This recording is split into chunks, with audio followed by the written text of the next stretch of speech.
Hi everyone, welcome back to part 3 of episode 6 of Heated Rivalry. This is the final part of this episode, and we are getting into the real nitty-gritty of what we've all been building up to. Unfortunately, Shane and Ilya have been found out by Shane's dad, and this is starting a wave of events which are going to carry us through to the very end of the show. And wow, there is so much drama in this last part of the episode. Yeah, David, just buy an extra charger, man. Like, it's not that Could have hard. avoided this whole thing if you had just got that charger lead from the car instead. And to his credit, where, we have to give it where it's due, Ilya says, oh, your phone's been, ringing all morning kind of thing. So David's tried. David tried. Yeah. He's probably David tried. Or on this silent meditation retreat, right? Yeah. And so for you, what was the significance of David watching them, seeing them, but then leaving immediately? Like, the car was even positioned to be driven off very quickly. It was facing away from the house. I think it's to play on Shane's anxieties, to give him no clue as to how his father's actually feeling. Because you could look at it from multiple angles. Obviously, there's the obvious angle of, oh my God, my son is gay. This is awful. I'm leaving right now, which is probably what Shane has going through his head. But it could also be the angle of, oh my God, I just see my son on a dock and he was half naked and I shouldn't have seen that. Bye, bye, bye, bye. It wouldn't have mattered who it was with. It was like, oh, that's an invasion of privacy. Sorry, I'm gone. It could have been that. And I think that's what that actually is. I think that's what goes through his head. It's like, I wasn't supposed to see that. So sorry, I'm leaving. But in Shane's head, it's, oh my God, this is awful. I'm leaving. I'm disgusted with you. And this is why Shane immediately spirals, because he will always jump to the worst case scenario, because he is an anxious person. He is naturally very anxious. And obviously with his own sort of, neurodivergence as well, he sees things in a very straightforward way. And when he fixates on something, it seems to be, he's not easily dissuaded of that idea. So yeah, it's very important that Shane gets in the car and goes to sort this stuff out, because you can't let it sit. Well, it's actually not even Shane's idea. Ilya's the one who's like, do you want to go? And Shane's like, oh, yeah. Let's do that. Yeah, that'd probably be a good idea.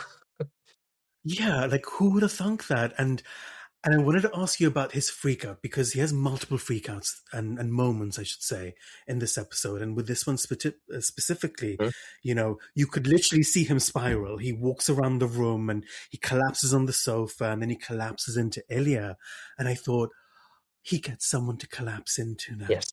There's someone else to help absorb that for him. Yeah. Whereas before, when he has these panic attacks or these moments, he's on his own. He's alone. And he catastrophizes. Mm-hmm. Yeah.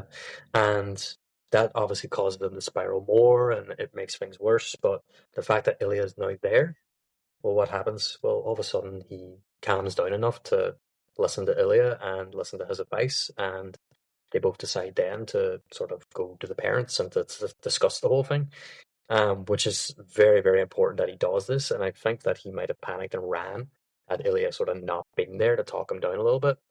But yeah, it's very typical of his character. I like the way that he had like a moment of breakage where he was like, oh my God, blind panic. Because we never really see Shane blind panic. He's usually he's very internal with a lot of his emotions.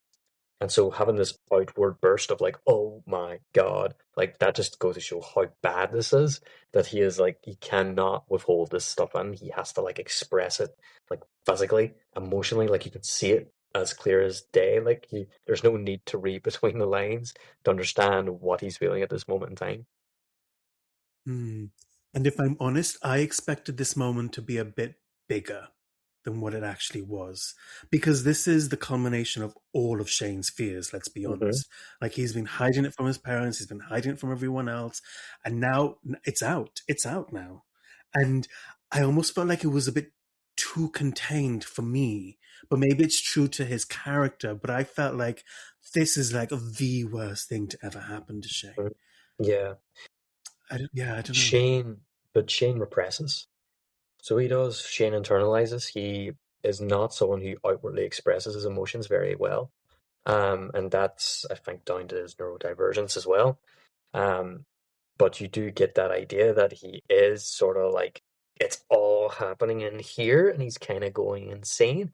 You actually notice that he becomes more emotionally withdrawn than usual. He becomes harder to read as the episode goes on, and that's a deliberate choice by Jacob Tierney to do that, because Shane is disassociating. He is like, he's mentally trying to protect himself because he's afraid of what he's going to hear.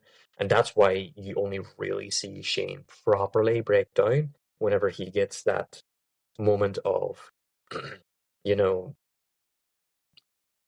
permission to be who he is from his mother, the apology from her. That's when he breaks down again. He goes back to normal.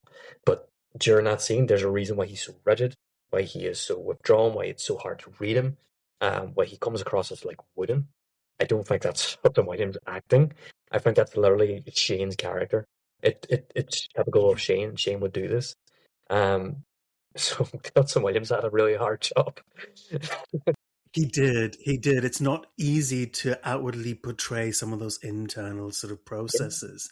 And I like that you say he comes across as wooden, because you see this in the scene where, they've driven to the house, which is still a funny sort of moment for them when Ilya is wearing the Boston sort of T-shirt and Shane's like, really? And he's like, well, it's not a surprise I play for Boston. Like, let's be honest. They're going to know I play. Right?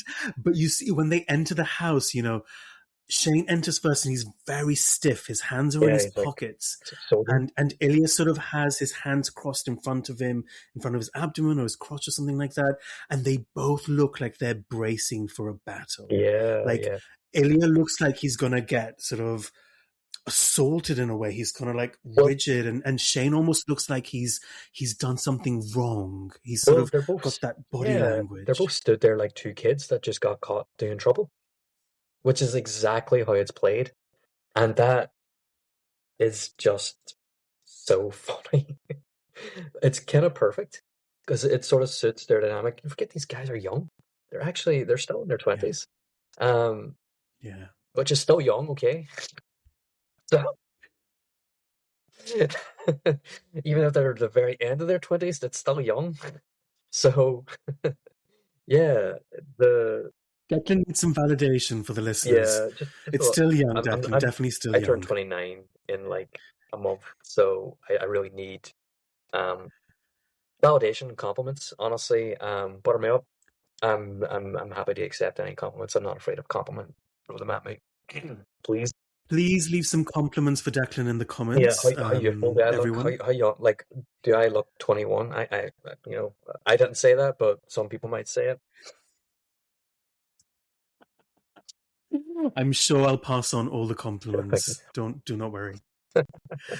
But I like this sort of childlike innocence that you talk about, because you very much see it, and again you see this funny side. Like Jacob Tierney does this really good job of giving you the heavy emotional weighty bits, and then giving you little bits of like humor where they're trying to sort of like describe what they are, and Ilya's like lovers, and Shane's like, no, that's gross. Because it's something only someone who wouldn't have like English as their first language would say, because it's like sort of perfect descriptor, but it's like not something that you would like typically say. It's a bit cringe. So it's this is where I'm going to be a bit critical, because I like the word lovers, but you're a Swiftie, and that's a whole song of hers. So listen, I have nothing. I'm lying. I do have something against lovers. It's just, I don't know. Like, imagine going around introducing your boyfriend, like, this is my lover. Like, I quite like, and maybe it's because I was brought up on Sex and the City, and Carrie describes one of her sort of the men she's dating as her lover, and I thought, that's so romantic. She has a lover. She has a Parisian lover. Like, it just seems so exotic and so grown up. People in like shows and TV shows only ever like describe their partner as a lover whenever they're like from an exotic origin or like anything but white. This is my Argentine lover. Right? And it works so well. It just sounds really enticing. Yeah, I think maybe South Americans, sort of Latin people, just typically have that sort of more romantic language, whereas Irish people are like, um, will not let you know whether or not you like them for the first like 3 weeks of like dating them, and then they might like you, and then they might Wow. explain it to you. It's such strange. Like, I will go on to it. So No, I think we need to get your partner on the podcast at some point. yeah, because he is Hungarian originally. So yeah, his cultural context is a bit different. Like Irish people are very like emotionally repressed, I think, when it comes to dating. Um, but I like to think of it in a different way, as in like there's that stereotype of like Spanish people or Portuguese people or like South American people being like, oh my God, I love you after knowing you for a week and you're the love of my life. And then they're together for 6 months and then they break up. Like, that is a very, very common story from the gay dating scene in Ireland. Whenever, um, Yeah. like South American men and things like that, they come over and then they get into relationships with like Irish guys and they are super closed off. But the sort of South American people are like so expressive and they're so open with themselves and they use such lovely language and they like they butter you up in such amazing ways, and we Irish people, it's just so different. We just don't do that. And I hear what you're getting at, because I think for a lot of English people, it's very similar. It's very sort of stiff upper lip kind of Yeah. thing. But I would love to hear from some of our South American listeners, because there are a lot of them out there listening, and let us know what your take on like British culture or Irish culture is. Yeah. Have you ever sort of met or fallen in love with someone from Europe, and how Yeah. is that different Like for you? anyone that is currently like South American or maybe Spanish, Portuguese, like what is it like to date like an Irish person? Like if you're currently dating an Irish person, what was it like to like get your husband or to get your wife, or like how difficult was it? Um, Right. because I think it's like I think it's a trust thing. So it is. I think we're a lot more protective of our emotions, and whenever we do finally open up, I think it means that there's greater meaning in it. It's like I'm only doing this now because I trust you fully. Like I'm on board. Um, and then of course you'll have people being like, "Well, this Irish guy did cheated on me, so he was not in love with me, so it didn't matter in the end." But generally, that's my idea. I think we hold on to our emotions a bit more, and then give them out more sparingly to people that we deeply care about. Yeah, and I love the way that you described that, because you can see in this scene when all four of them are sitting together, it starts off really tense, and as the scene develops, you almost see this unraveling. There's a bit more that they give you, and there's a bit more comfort. And then Yuna just goes like, I need a drink. Like, she goes for the vodka. And did you notice when David says, oh yeah, this is the good stuff, or it's the Russian stuff, like the look Ilya gives Shane, like father, like son, Do I right? like this guy? Yeah. David doesn't say a lot, but what he says is done with intention. Yeah, exactly. Yeah. I like that Ilya, you can already see sort of how a good dynamic between Ilya and Shane's parents could be formed. And you can see Ilya's very comfortable in this situation. Like he's not feeling the awkwardness at all. He's just sort of enjoying the company. He's enjoying getting to meet his boyfriend's parents. And I think that's what that ultimately is. He's just it's another milestone for him. He's like, oh, this is going great. I'm already meeting the parents. Well, because it is, because if you think about the context in which Ilya grew up, like for him, it was surrounded by shouting, presumably, by a lot of tension, by physical violence, maybe, but definitely Oh emotional yeah, yeah. abuse. He's in a situation with Yuna, David, and Shane. No one's screaming, no one's throwing anything. They're all communicating. Like, hot damn, like this is the most chill thing ever for Yeah. him. I'm just gonna enjoy my pasta. Right, right. Oh my God, that poor boy needs the pasta so bad. And I think when we had Ren on the podcast a few episodes ago, Ren made a really nice observation about how every time Yuna gets up to like get tea or whatever, she touches Shane on the shoulder, she passes him, and it's only when Ilya and Shane share how long they've been together or been together, quote unquote, but now they're the only people that they've ever fallen in love with. That's when Yuna gets up to get a drink, I think, but she doesn't touch Shane on the shoulder that time. And for me, there's that, and Ren says it so much better than I will, but there's this realization of, I've missed out on something really important for my son. Yeah. And he's been in love with this person for so long, and I haven't noticed. I think in that moment she's feeling unworthy. I think that's why she's doing that.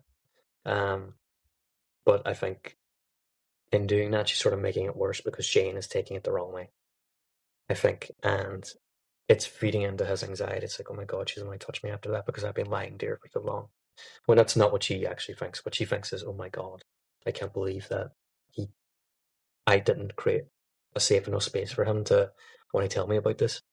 And Shane is probably Yuna's closest confidant besides her husband. Like, we don't see her out much. We don't see her with friends. We don't really see her interact with many other people except for when with Shane. So you can imagine that their bond is very close. And the idea of not knowing how someone so close to you is really feeling, and to find out that they've been suffering in silence, like, that's hard. And as a mother, I can imagine it being brutal. And so, yeah, I think her not wanting to touch him at that moment in time is her feeling unworthy, I think. Yeah, I agree. And especially when Yuna then goes outside and then Shane follows her, I thought it was such a sweet touch that he brings a cardigan out for her. Yeah, he's still caring for her. And yeah. he's almost offering this sort of this connection, like, here's something for you. It's almost like this olive branch in a way. Yeah. I wanted to get what your take on that scene specifically was for you. It's a very hard scene. So it is. Like, I can imagine for someone who's a parent, it would be very tough to watch that scene, because the idea of you failing enough as a parent that your child feels too uncomfortable to come and discuss one of the biggest aspects of their life with you, that has to be a hard pill to swallow. No parent likes to have their failures pointed out to them, but when it's so clear and obvious, you can't do anything but get upset. And she does get upset. She's so upset with how she's failed him. And I don't think she realizes Shane's thought process until he is like, I'm sorry that this is how this happened, and I'm sorry. Like, Shane's apologizing to her. And I think when he starts doing that, she's like, oh, well, hold on a minute. No, I've been thinking about myself and all this. No, I need to assure you first that this is not your fault. Like, I'm sorry. Like, you have nothing to apologize for. And it's like that. I think her then realizing that, oh my God, no, he thinks that I don't love him. Oh my God, no, this is not your fault. It's my fault. And being able to admit that, or to say that to a child that has sort of suffered, I think that can be very healing. So again, and it brings them closer together. So it does. And you can see that now Shane has proper support in his family. Like, he isn't just in this alone with Ilya. His parents will be there for him when all of this gets more complicated. Yeah. And I think this is such an important scene. Like, I want to read some of it out for everyone, if that's okay. Shane says, Mum, I need you to know that I really did try. I tried really hard, but I just can't help it, and I'm sorry. And then Yuna says, oh, you have nothing to apologize for. Look at me. And she says this again. I'm sorry that I made you feel like you couldn't tell me. And then they both start crying. And Yuna says, hey.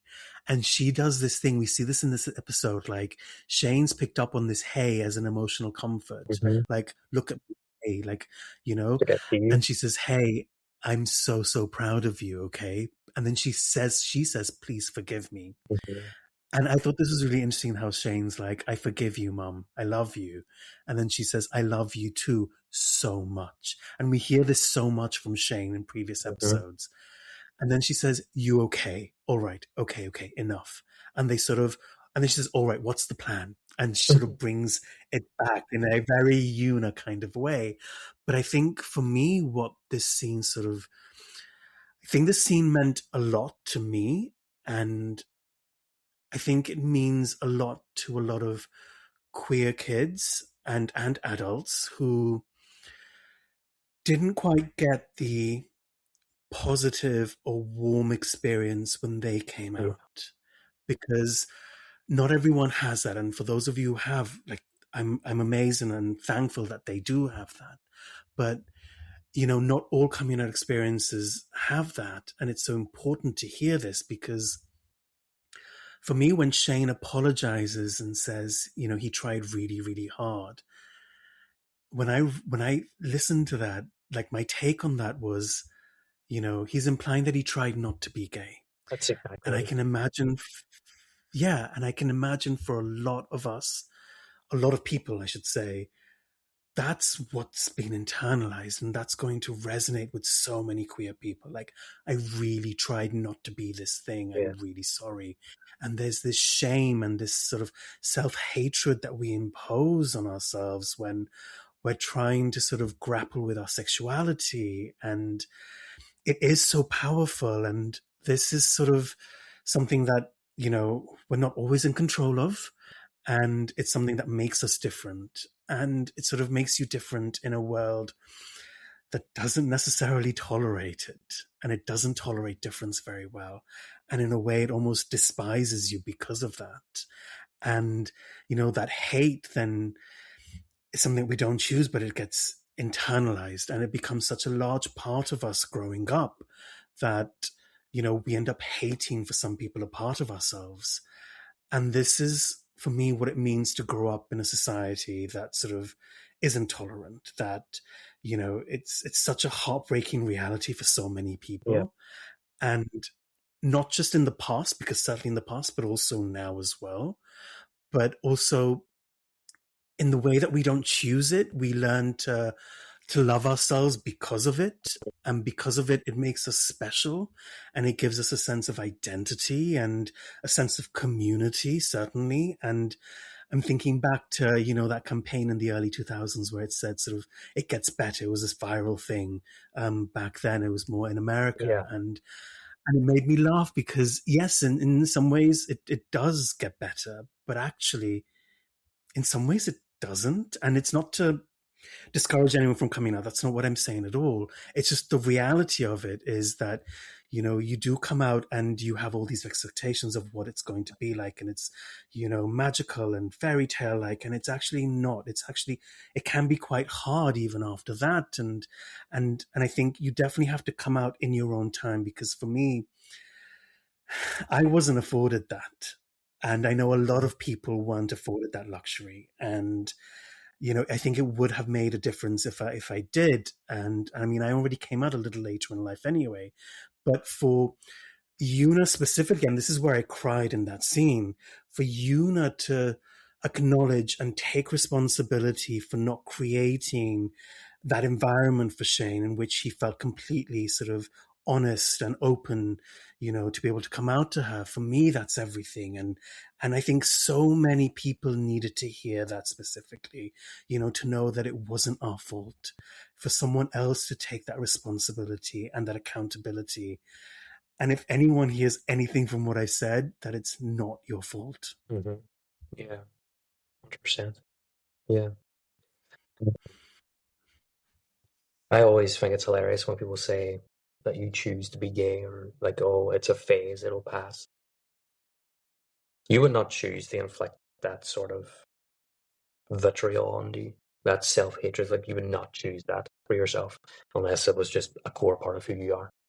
And unfortunately, growing up, you're taught this core belief that, you know, there's something wrong with you because you're gay. And it takes time and it takes work and it takes a lot of effort to undo that belief and replace it with something else, which is being gay. It's just part of who you are, and there's nothing right or wrong about it. It's just a neutral thing. It's like you can smell, you can see, you can breathe, you can, you know, hear, touch, whatever. It's just part of who you are. It's just natural. So yeah, that moment of getting that apology from Yuna, her taking responsibility, because it's true. We didn't do this stuff to ourselves. We didn't teach ourselves these things. We didn't learn that being gay is wrong. It's not something that's naturally, it's not something that naturally occurs in your brain. It's something that you're told and you're taught and you're shown and you're exposed to. And so for a parent, a person in a position of authority and responsibility comes forward and goes, "I'm so sorry." It's like, oh, so it wasn't me. It's not my fault. I didn't have to deal with that. That was on all these people that should have looked after me and they didn't. And for a lot of people, an apology is incredibly healing. So it is. Like, people underestimate the value of it. Like, we do give them away so freely, so often. But when it comes to the big stuff, we're so scared to give them. So we're so scared to admit when we've been wrong or whenever we've done something that we didn't intend. And I think for a lot of people, they think they have good intentions and they think that just because the end result was bad doesn't mean they apologize. But this is the thing. It's needed by that person to heal. And I do hope that anyone who had a bad experience and who didn't get what they wanted does get that apology or get some form of it in some karmic way from the universe, which I do believe in. So yeah, very powerful scene, powerful moment. Yeah, if anyone needs an Emmy, it's them two for that scene alone. I know they're not allowed to have Emmys, it's a stupid rule, but whatever.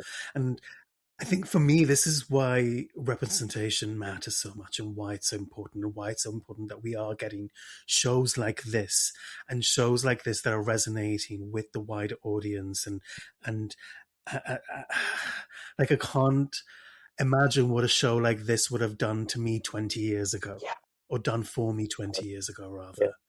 You know? And I know there were other shows at the time, but not like this. Not like this, no. Not with this as wide an appeal and as wide an acceptance. And for such a neat and very masculine space.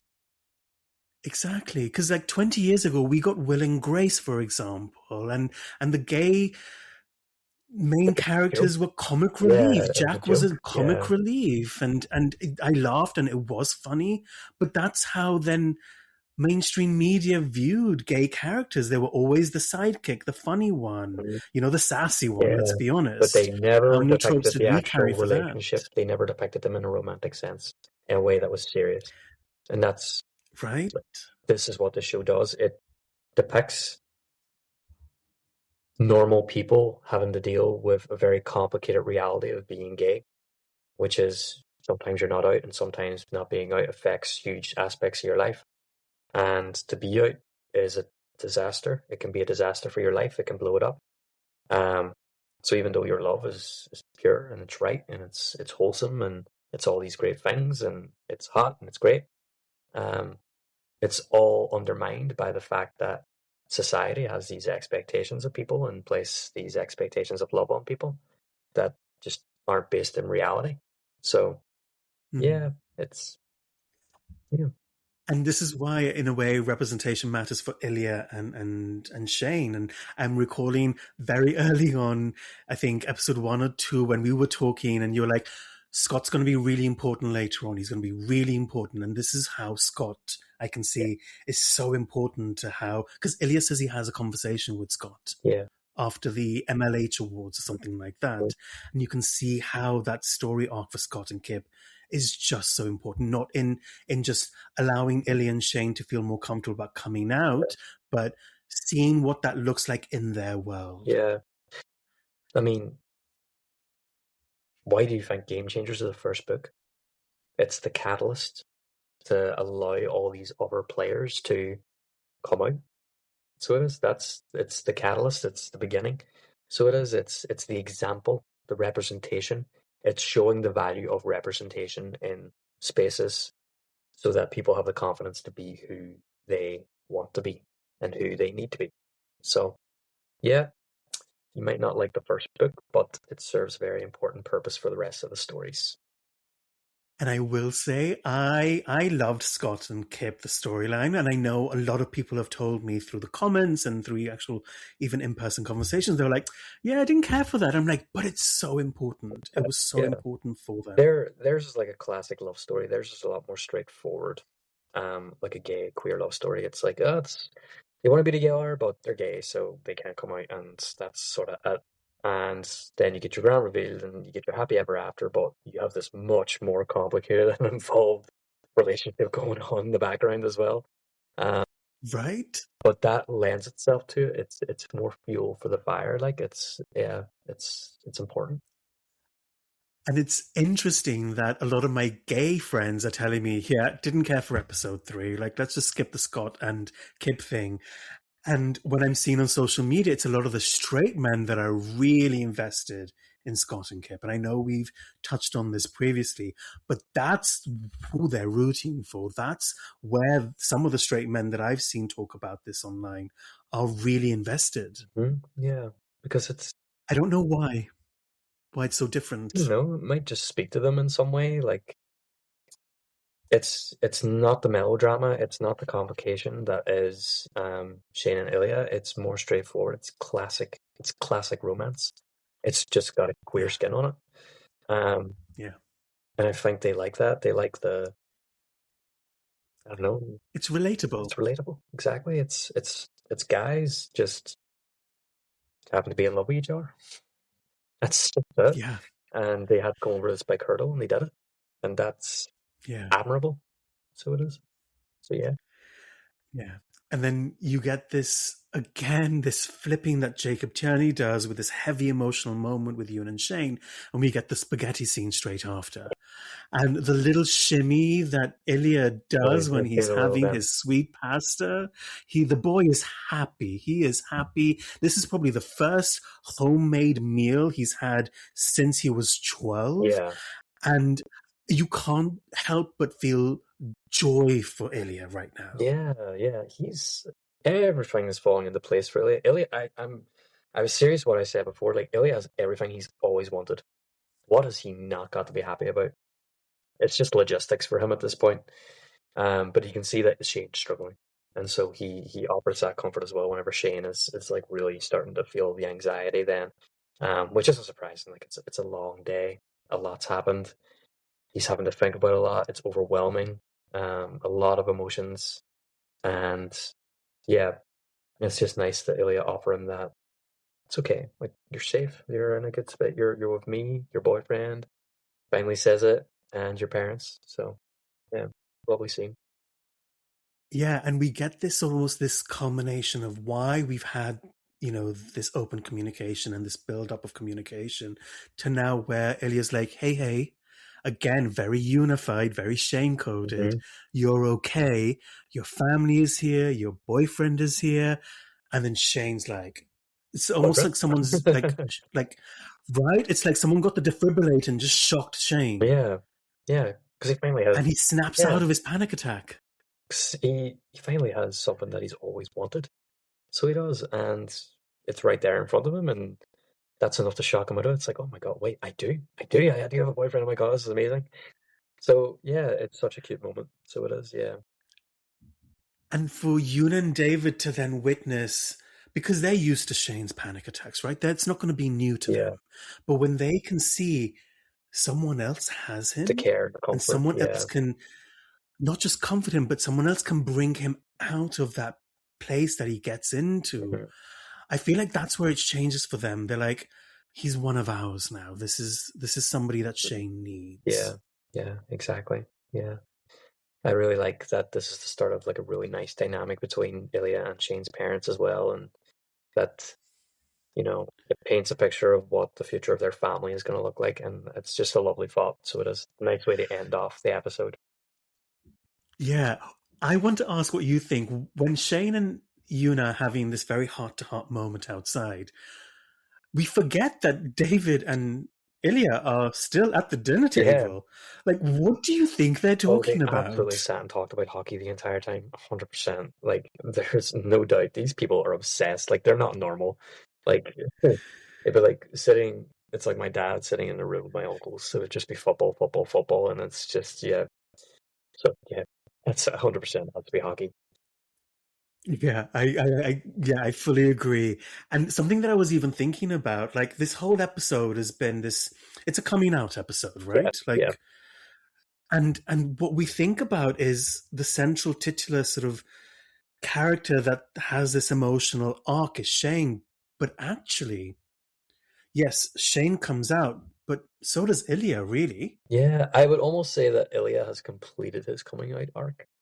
Shane is sort of in his still. I don't think Shane's fully resolved. I generally do think that he has a lot more to deal with. So he does. He's a lot more to come to terms with, whereas Ilya seems a lot more relaxed with this sort of change in circumstances. He seems a lot more open, and I don't know if that's because he's happy to have other people plan it for him. But yeah, I think both of them have come a long way. So they have, and the character journey has been fantastic. But I do see more of the change in Ilya. So I do. I think Shane has more work.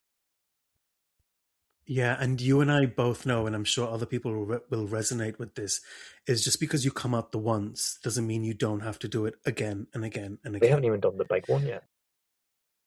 Right? So they haven't. They haven't told Reebok. No, exactly. they've not. They've not told Shane's best friend yet. Hayden. Hayden doesn't know. Hayden doesn't know. Mm. But yeah, I think you're right. I think Ilya's almost over that sort of hurdle, and he's sort of almost come to terms with it. And he's, again, we see Ilya further forward in this journey than Shane does. And I don't know whether it is because Ilya's bisexual, so maybe there's less stigma. I don't know. I'm hypothesizing. I'm just thinking out loud. Not that there is less stigma to being bisexual, of course, but I wonder, if that plays a role into it as well. Yeah, it could be. I feel like, again, it goes back to what they both want. Like, I think Shane wants Ilya and hockey. I think Ilya is just happy with Shane. So I do. I think he has him. If other things don't go well, it's going to be shit, but I'll have him. I think that's genuinely the idea behind it at this point in time. Whereas Shane is still trying to grapple with what has to happen eventually, and how complicated it's going to be and how messy it's going to be, and I think that just freaks him out. Yeah. And even early in this episode, you were talking about that sense of retirement and sort of Yuna and David asking, like, so are you going to come out when you retire? And they kind of give each other a look like, probably. And Yuna reinforces, no, that's sad. Yeah, it is fucking sad. Like, that can't be. You can't do that. And she's fully on board. Yeah. Like, she wants to call Rolex and spend this with Reebok and whoever else is sponsoring him at that point. I mean, if Scott Hunter can do it, why can't they? Well, so that was my question in a way. When we have obviously in episode 5 with this grand big gesture with Scott and Kip, and then we get the monologue from Scott at the awards earlier in this episode, in episode 6, we don't see any backlash. We don't see any backlash from the other players, nor the media, not even like from that commentary that usually happens when they're playing hockey. So in a way, I'm like, why don't we see that backlash? I think it's just a bad moment for it. It doesn't fit into the flow of the story, so it doesn't. Like, ultimately what we're trying to do is get these two to like admit they like each other. That stuff, I would say you'll see more of it in the next season. I think that's going to be a big discourager for Shane. Because, yeah, I think even, let me put it this way. I think Shane is more comfortable where he is in his life. I don't think he likes upset. He doesn't like change. Ilya has dealt with change his entire life. He upended his life. He moved to a completely different country. Shane is even playing for a Canadian team. Like not much of his routine outside of becoming this like superstar has really changed. Like he can still structure his life in a very specific way, in the way that he likes. Ilya is the one offering to upend his life from America to Canada. Shane's not offering that.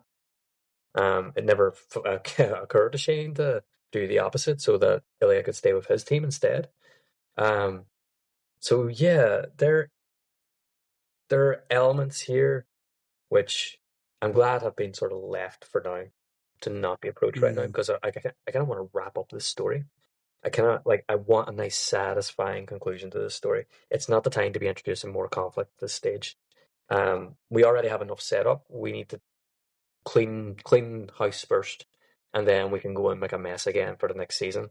But I think this is entirely down to pacing. I think it's why you're not really getting more of that sort of pushback and stuff. And also, it'd be really sad. Like it's not that kind of show. It's not like Misery Gay. It's where it's just awful and it's shit and it's horrible being gay all the time. Like, God help me. I know like those stories are really important to tell, but by fuck, I am so sick of them. Like, I honestly, can we just talk about how being gay is kind of great? Like, is that so hard? Like, it's so hard. It's actually really good. I like being gay. I'm kind of glad I am. Like, can we do that part? Like, and this show is doing that, so I think bringing in too much conflict at this point just wouldn't work. I think you're right. I think it would break the pacing and the story, especially because we're literally at the end scene and we do get this happily ever after ending. So, we get the credits, and again, the symbolism and the mirroring that Jacob does. These credits roll, so the Kaylin Russo Bad Things song comes on. I love this song. I've streamed this song since. I have DM'd Kaylin Russo like so many times, like begging her to come onto the podcast. But I love this song so much. But we get this one shot of them driving back. And you're right. We get this happy ever after ending. Yeah. And that's what we've been wanting this whole time, right? Because keep in mind, they didn't know they were getting a second season. I can tell you that right now. This thing could have flopped. And I imagine they were only given permission for one season because it was such an unsure project. Like, it had to be shopped about for a while before Jacob Tierney was able to get somewhere that would let him do it his way. So yeah, it doesn't surprise me at all that it ends in a nice, clean, satisfying way. I mean, you could not return to these characters if you wanted to, and you would still have a satisfying ending. So you would. Yeah. But fortunate for us, we're going to get more. So there you go. We are. And you're right. There is this satisfying sort of character arc for both of them that we do get throughout the 6 episodes. And even if we didn't ever get a season 2, I think the standalone season would have sufficed. Yeah. Obviously, I want more. I want more. But you're right. They didn't know they were going to get a season 2. But when they shot this, nobody knew. We only knew towards almost the end of the run that they were getting the season 2 out of this. And I don't know whether you've stuck around to watch the very end of the credits here, but Hudson Williams, and I say the actor's name specifically because I think this is now them being actors and not staying in character. At the very end, he grabs Connor Story's jaw, looks at him, and sort of opens his mouth, and there's like a growling kind of sound. And I'm like, that is not Shane coded. That's a Hudson. 100%. I think it's just like a nice little bit to put in at the end. Yeah, just cute. Yeah, really, really great ending. I really enjoyed the sort of send off you get. You see them; they're going on their way. They're literally driving into the sunset, happily ever after. Like, perfect way to wrap it up. And it's funny the book doesn't wrap like that, because the book ends in a way that leaves it a lot more open. Interesting. Yeah. So this is giving me an idea. Yes. How about we do, because this is the end of the episodes, this is the end of the rewatch aspect of the podcast, right? And First of all, I want to thank everyone that's listened and watched and left a comment and a review, because it has meant so much to both of us. Genuinely, you have no idea. We started this podcast out of nothing. We didn't have huge social media followings or anything like that. And to see it have grown week by week, and the downloads and the streams, like it's taken on a life I could have never imagined. Yeah, it's been such a surprise, and it just started off as just like an idea. Just Silvan thought, would you be interested in doing a Heated Rivalry? Sure, why not? I have a few hours in the day, let's give us a try and just have fun with it. But yeah, I'm just so happy with the way that people have responded to it, and everyone's been so lovely and has really engaged with what we were talking about. And it's good to have a space you can just rant about one of your favorite shows. Right. And I have to extend that thanks to you as well, Declan, because when I, called you up or sent you that message, do you want to do a podcast on this? And you were so up for it. There was no reservation. I think it was a couple of days between us talking about it and we recorded the first episode. And then a couple of days after that where we released the first episode, and it just became a rhythm, and it became such a fun thing to do with you. And you bring, and this is not just me saying it, this is also a lot of the comments that I'm reading from the socials and from YouTube. Like, you bring such a depth and analysis to these characters that I think not a lot of people would naturally have. And so the way you think and your background and the way you sort of formulate your thoughts is so, so admirable to watch. And there are times where I just sit back and I let you talk, because I'm like, shit, he's just saying everything that I want to say, but in a lot better ways. Yeah, I don't really know where that comes from, to be honest. I don't know.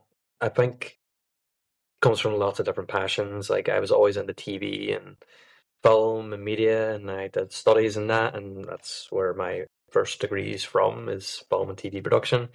And I'm currently working on my second, which is in counselling and therapy. So that's sort of where that happened. But no, I've always enjoyed looking into things and seeing the sort of secrets behind it and understanding it and unpacking it. And I think critical thought is such an important tool for you to learn, and I highly encourage people, especially young people, to take your English lessons seriously, do your English literature, have fun with the books and the poems. Like, it may seem stupid and dorky now, but there's so much value in it, and so much value that you can apply to your real life and can bring a lot of insight and wisdom to you. But yeah, I've just really enjoyed this. I love doing stuff like this. It's just really fun. That's why I agreed so readily with you.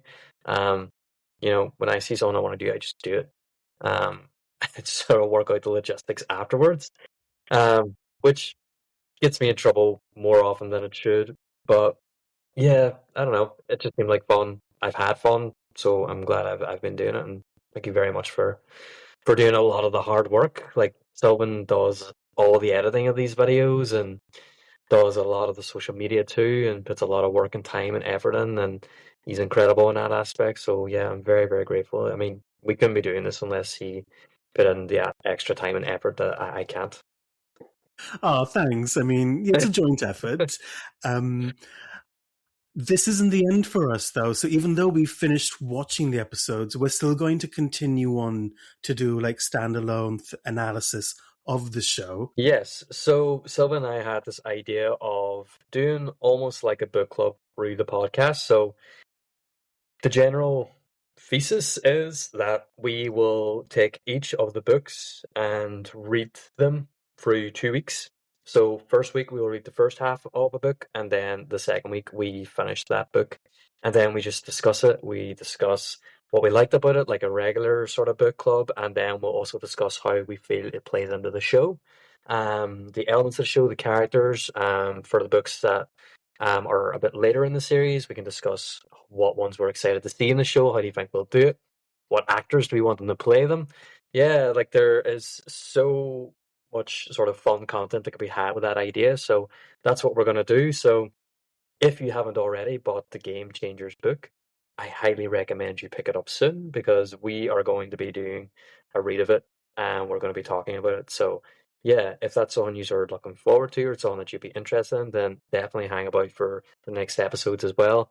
And just join us in these deep dives of these books. And yeah, have fun. Yeah, and I've never read any of the books, so this is going to be a complete new journey for me. And I know a lot of people would have read the books already, but it'll be a nice opportunity to reread the books and almost Yeah. join in our virtual book club. Yeah, I'm looking forward to rereading them. The only one I've reread is Heated Rivalry, so I'm more than happy to go through them all again.